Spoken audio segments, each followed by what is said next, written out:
Olá, meus queridos alunos do cursinho José de Bispo. Eu desejo a todos e a todas as boas-vindas em mais uma aula de inglês que acaba de iniciar e convido a todos vocês a assistirem, pelo menos de forma online, tá bom?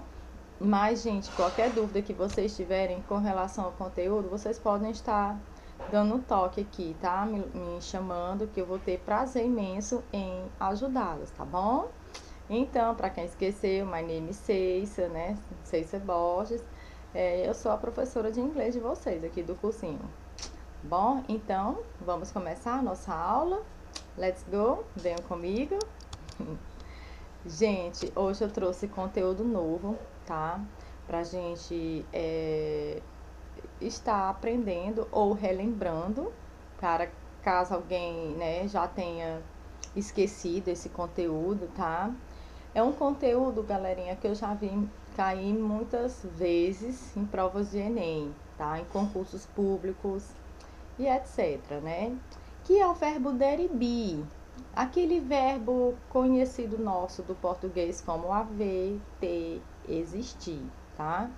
Turma, esse verbo ele possui duas formas. Uma exclusivamente para o singular, que é esse que está aqui de red, there is, e a sua forma exclusiva para o plural, que é o que está de blue, there are. Bom? Então, nos slides posteriormente eu vou explicar mais alguns detalhes, tá? Gente, com relação a esse verbo, o que precisamos lembrar? Que ele sofre variações de acordo com o número, né? Pode ser singular ou plural, né? Como eu já falei, nós temos o there is para o singular, there are para o plural. E também ele varia de acordo com o tempo, né? De presente para passado e futuro.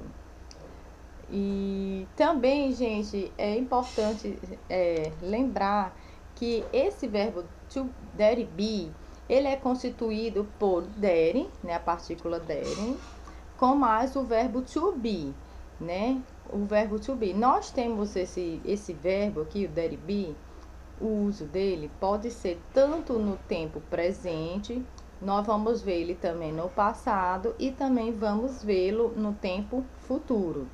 Tá? É por isso que eu coloquei bem aqui, ó. O verbo varia de acordo com o número de singular para plural e de acordo com a variação temporal de presente para passado e futuro. A gente vai ver esse verbo, there be, nesses três tempos verbais. Pronto. Vamos agora aqui a exemplos, tá? Eu coloquei aqui essa imagem. There is a car in the street.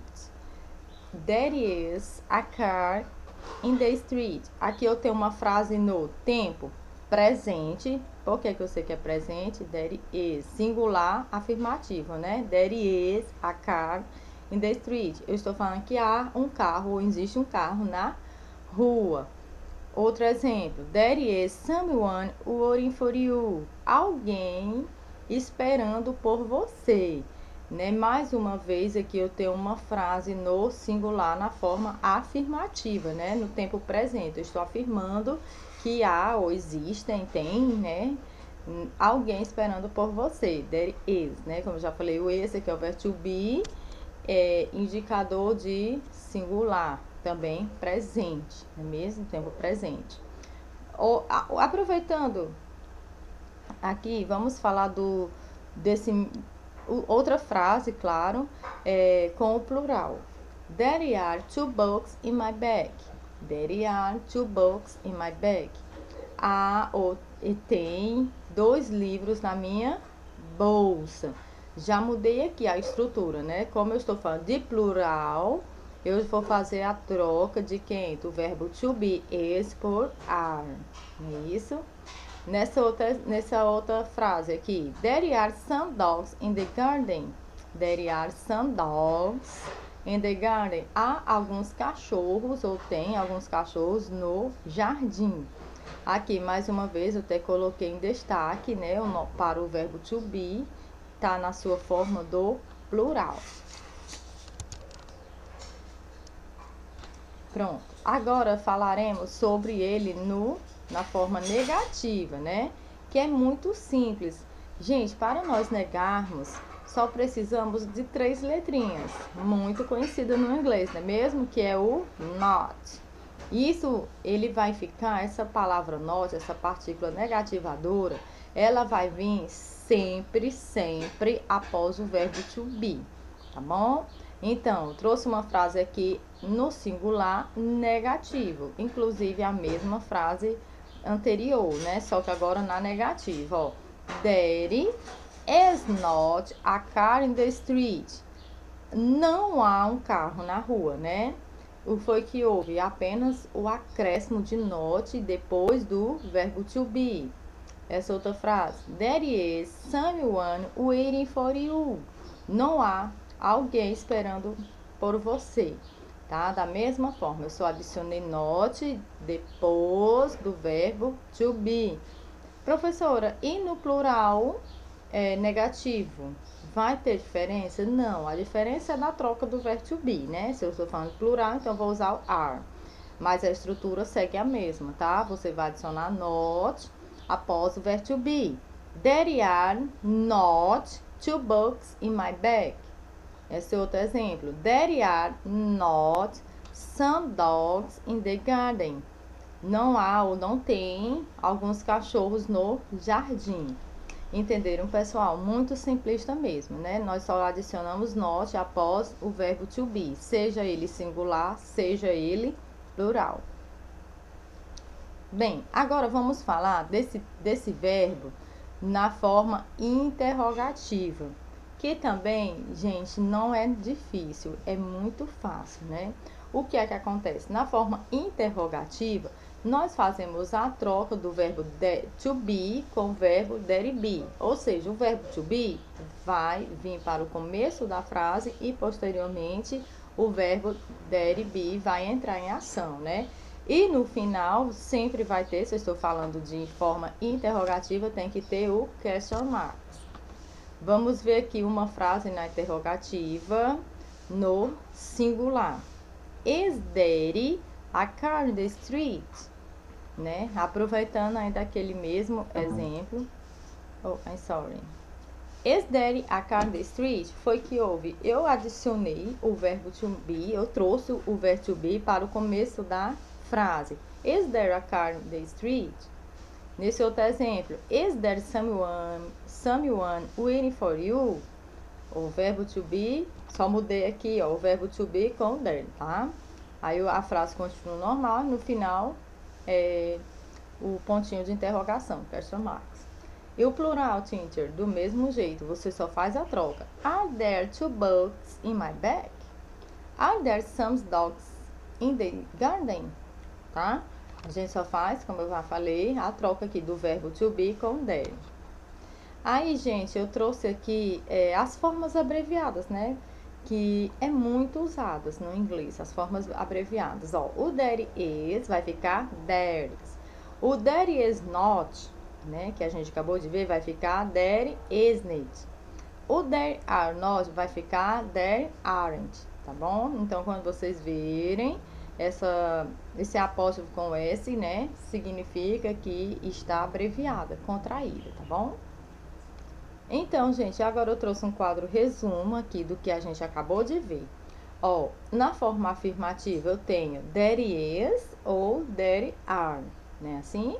Na negativa, there is not para o singular, there are not para o plural. E na interrogativa, is there, are there, tá certo? Aí eu trouxe outros exemplos, né? Porque quanto mais exemplos, melhor. There is a book in the garden. There is a boy in the car. I'm sorry, viu? Tinha lido errado. There is a boy in the car.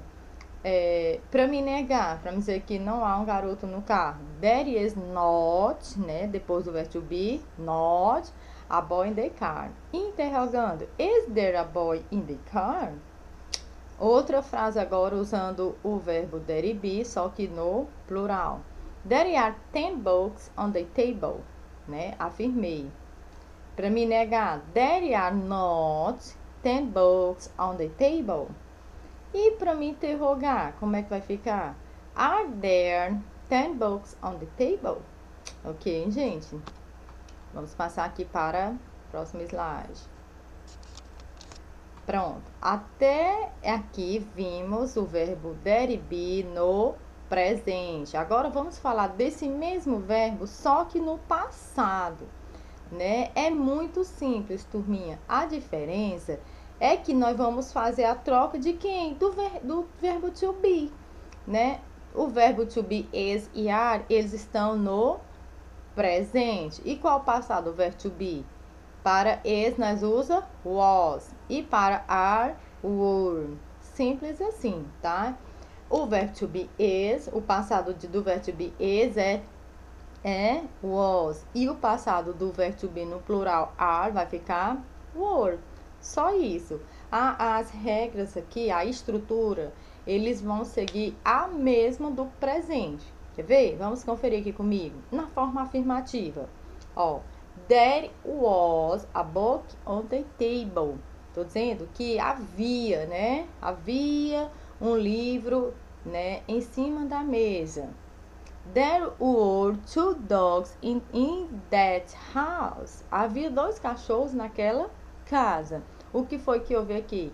A troca do verbo to be is por was, né? Que eu tô falando singular. E aqui houve a troca do verbo to be are por were. Tá bom? Mas a estrutura segue a mesma. E na negativa, professora, vai mudar? De jeito nenhum. Nós também vamos adicionar o not, né? Depois do verbo. Que verbo que estamos falando? To be, tá? No passado, gente, tá? There was not a book on the table, né? Não havia ou não tinha um livro em cima da mesa. There were not two dogs in that house. Não havia ou não tinha dois cachorros naquela casa, tá? Aí, gente, aqui eu trouxe também as formas abreviadas, né? Que são muito usadas, tá bom? Ó, was not vai ficar wasn't. Tá bem aqui, deixa eu pegar o mouse aqui. Was not. E were not vai ficar weren't, tá bom? E mesmo você contraindo as frases, eu coloquei uma observação, os significados não serão alterados, tá, gente? Geralmente você usa mais respostas curtas, assim, abreviadas, né? Eu troquei aqui, né? Geralmente você usa, assim, a forma contraída abreviada para as respostas curtas. Vamos agora de example. There wasn't a book on the table, né? Eu trouxe aqui uma frase contraída, sem ser em respostas curtas, tá, gente? Mostrando para você que o significado não vai alterar em nada. Não havia um livro em cima da mesa. Ou então, there weren't two dogs in that house. Ok? Vamos agora falar da forma interrogativa. Fiquem comigo até o final da aula, tá bom? Na forma interrogativa, gente, no tempo passado, ele também não vai sofrer nenhuma alteração, né, do presente, né? Eu me refiro à questão da estrutura. Por quê? Na interrogativa aqui do passado, o que vai também acontecer é a troca do verbo to be com there, né? Que o verbo to be, ele segue no comecinho das frases. Aí, bem aqui esse exemplo, por exemplo, was there a book on the table? Né? Ó, o verbo to be, onde é que tá? Início da nossa sentença. Esse outro exemplo, were there two dogs in that house? Né? O que? O verbo to be, were, tá? Ó, comecinho da nossa frase, tá certo? Lembre-se, a gente faz a inversão do verbo there com to be, sempre na forma interrogativa. Turma, nunca esqueçam a questão da pontuação, viu? Ponto de interrogação no finalzinho das frases, né? Eu me deparo muito em salas de aula, quando você pede para um aluno, às vezes fazer a transformação de uma frase, independente se seja o verbo there be aqui na forma interrogativa, ou o verbo to be, ou presente continuous, presente simple present, né? Enfim, quando você pede para o aluno transformar a frase da afirmativa para a interrogativa, eu vejo muito o aluno esquecendo o ponto de interrogação. Será o porquê? Eu não sei. Né? Mas assim como no português, nas formas interrogativas, nas perguntas, é obrigatório o ponto de interrogação, no inglês também é. Mas eu não sei o porquê do esquecimento, tá? Então eu tô falando aqui para vocês se posicionarem e não esquecerem, tá bom? Vamos lá, continuando? Agora, gente, vamos falar de futuro, com esse verbo be, né? Professora, é difícil? Não, de jeito nenhum. Nós vamos ver dois futuros, né? Porque nós temos o futuro com will e nós temos o futuro com going to. Vou mostrar para vocês as duas maneiras, ok? Vamos lá. Primeiramente, vamos falar do futuro com going to. Posteriormente, falamos com o futuro com will. Gente, na forma afirmativa, vamos começar sempre pela forma afirmativa, tá? There is going to be a party at the club tonight. Vai haver uma festa no clube tonight, hoje à noite, tá? O que foi que houve aqui? Como eu estou falando de futuro, tá? E futuro com going to, o going to ele tem que estar na frase, né, gente? É lógica, né? E aí, professor, o verbo to be ele vai sumir? Não, o verbo to be vai continuar agregado ao there. Porém, pós ele, vamos adicionar o going to, né? Que exatamente esse going to vai demarcar um futuro, tá bom? E o plural? O are vai sumir? Não. O are vai permanecer. There are going to 3 things in the manual. Vai haver 3 alterações no manual. O que houve aqui? Apenas o acréscimo de going to, pós-verbo to be, né? Demarcando assim um futuro, na forma plural, tá bom? Vamos agora na negativa. Teacher, o que é que há depois? Aqui na forma negativa, muito simples, gente. Você vai fazer como se estivesse fazendo no tempo presente, né? No presente. There is not, né? Lembra que a gente viu nos slides anteriores que na negativa eu só colocava not após o verbo to be? Aqui também, no futuro também, ó. Começa assim, ó. There is not. Até agora não houve nada de mudança, né? Que vamos adicionar? O going to após o not, né? There is not going to a party at the park tonight. Tá bom? No plural também, gente, ó. There are not going to, tá certo?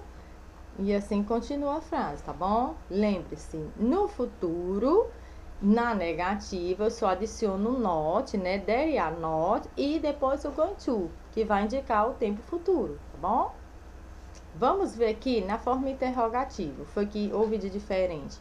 Da mesma coisa, a estrutura que eu acabei de ver no presente, no passado, né? Que o verbo to be vai para o começo da frase. O futuro também, com o going to também. O verbo to be, ele sempre vai vir para o começo da frase. Ó. Is there going to a party at the club tonight? O que houve? O verbo to be, is, foi lá para o comecinho da frase. Depois do there, going to, normalmente, tá? Nesse outro exemplo. Are there going to... Ó, tá vendo? Da mesma forma, o plural, ele não vai ter mudanças, tá? Vai só ser trocado there com are. Are there going to... Entenderam? Be 3 things in the manual. Agora, pessoal, vamos falar desse verbo there be, agora futuro com will. Acabamos de ver, né, com going to e agora veremos com will. Professora, tem alguma coisa que muda? Tem. Vamos acompanhar aqui comigo. Olha só como é que fica esse exemplo. A forma afirmativa, tá, gente? There will be a party at the club tonight. Vai haver uma festa no clube hoje à noite. Aí veja, o que houve aqui? Nós adicionamos o will, né, antes do be. Agora aqui nós não usaremos o is nem o are, apenas o be. Tá bom? There will be a party at the club tonight. E nessa outra frase aqui, né, na questão do plural. There will be 3 things in the manual. Tá certo, gente? Olha o que houve aqui, ó, prestem atenção. Futuro com will, nós não usamos aqui, ó. Deixa eu voltar bem aqui o slide. Nós não usamos mais verbo to be is e nem are, tá bom? Percebam. Ó, I'm sorry. Percebam que ao invés de is, are, que é a forma do verbo to be, né? Tanto no singular como no plural, no futuro com will, ele aqui desaparece. Você vai usar o there, ó a estrutura, there, seguido do will e depois be, né? Aí continua a frase, a party at the club tonight, tá certo? No plural também, ó, there will be three things in the manual, ok? Aqui, gente, na negativa, da mesma forma que a gente viu na afirmativa, a gente vai fazer na negativa. A diferença é que nós adicionaremos o not entre o be e o will. Vai ficar assim, ó. There will not be a party at the club tonight. Não vai haver uma festa no clube hoje à noite. There will not be. Tá? Lembre-se, futuro com will, né? Aqui no verbo there be, nós adicionamos o not entre o will e o be. There e no plural, da mesma forma. There will not be three change. Tá bom? Lembre-se, o not vai ficar entre quem? O be e o will. Vai ficar bem centralizado. E na forma interrogativa, teacher, nós fazemos a troca, tá? O will agora é quem manda, digamos assim, né? O will vai ser colocado no comecinho da frase. Aquela mesma frase, ó. O will, agora vai para o começo da frase, não mais o verbo to be. Percebam que aqui futuro, com o will há mudanças, né, de estrutura. O will vai para o começo da frase na interrogativa. Will there be a party at the club tonight? Vai haver uma festa no clube hoje à noite?